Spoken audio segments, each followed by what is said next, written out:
Sejarah pendidikan di Indonesia. Orde Baru berlangsung dari tahun 1968 hingga 1998 dan dapat dikatakan sebagai era pembangunan nasional dalam bidang pembangunan pendidikan. Khususnya pendidikan dasar, terjadi suatu loncatan yang sangat signifikan dengan adanya Instruksi Presiden atau Inpres pendidikan dasar. Namun, Inpres ini hanya berlangsung dari segi kuantitas tanpa diimbangi dengan kualitas. Yang terpenting pada masa ini adalah menciptakan lulusan terdidik sebanyak-banyaknya tanpa memperhatikan kualitas belajar dan hasil didikan.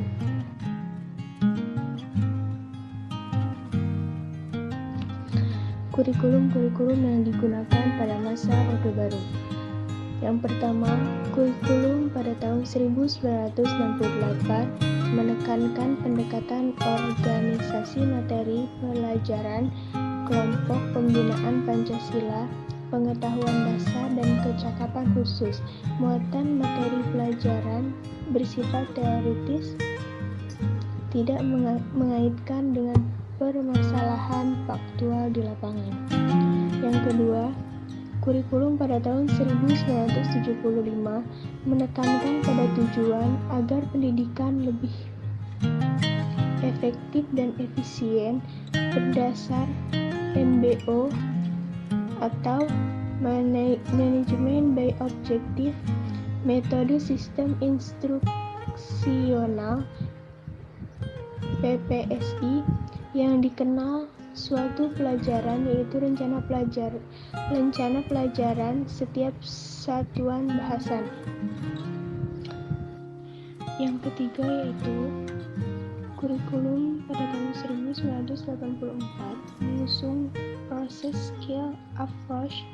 Proses menjadi lebih penting dalam pelaksanaan pendidikan. Kurikulum ini menjadi mengamati sesuatu, mengelompokkan, mendiskusikan. Keempat, kurikulum pada tahun 1994 merupakan hasil upaya untuk memadukan kurikulum sebelumnya, kurikulum yang padat untuk siswa.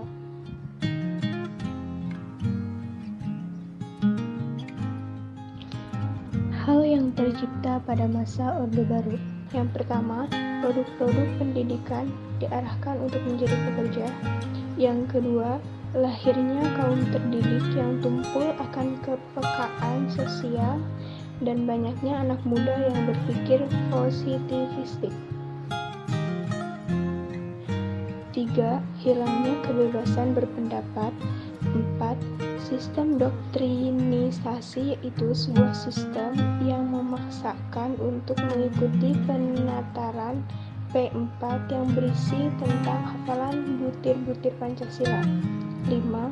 Menolak segala bentuk budaya asing, baik itu yang mempunyai nilai baik ataupun mempunyai nilai buruk. 6. Sistem yang otoriter.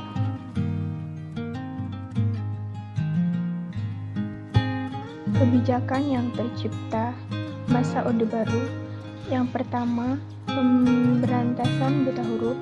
Yang kedua, pendidikan masyarakat dan pendidikan luar sekolah. Yang ketiga, kegiatan inovasi pendidikan. Di sini juga ada cabang-cabangnya. Proyek Perintisan Sekolah Pembangunan, Proyek Perintisan Pembangunan, Pramuka, Kuliah Kerja Nyata, Pusat Kegiatan Belajar, Badan Usaha Tenaga Sukarela, Pengembangan Sistem Pendidikan dan Budaya, Program Pembinaan Bakat, Proyek Percobaan Radio Pendidikan, Pendidikan Luar Biasa. Dan yang terakhir 4 yaitu Pembinaan Generasi Muda.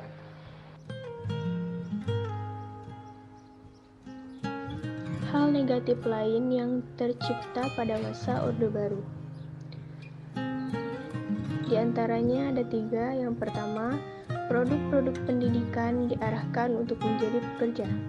Yang kedua, lahirnya kaum terdidik yang tumpul akan kepekaan sosial dan banyaknya anak muda yang berpikiran positivistik. Yang ketiga, hilangnya kebebasan berpendapat. Instruksi Presiden atau Impres Pendidikan Dasar. Pada masa ini, peserta didik diberikan beban materi pelajaran yang banyak dan berat tanpa memperhatikan keterbatasan alokasi kepentingan dengan faktor-faktor kurikulum yang lain untuk menjadi peka terhadap lingkungan sehingga menimbulkan berbagai kendala. Di sini juga ada masalahnya.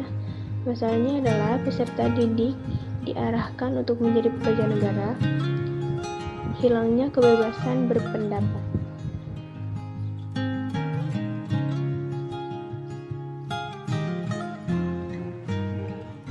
Baik, saya akan menyimpulkan kesimpulan dari pendidikan pada masa Orde Baru, yaitu pendidikan Orde Baru berlangsung dari tahun 1968 sampai 1998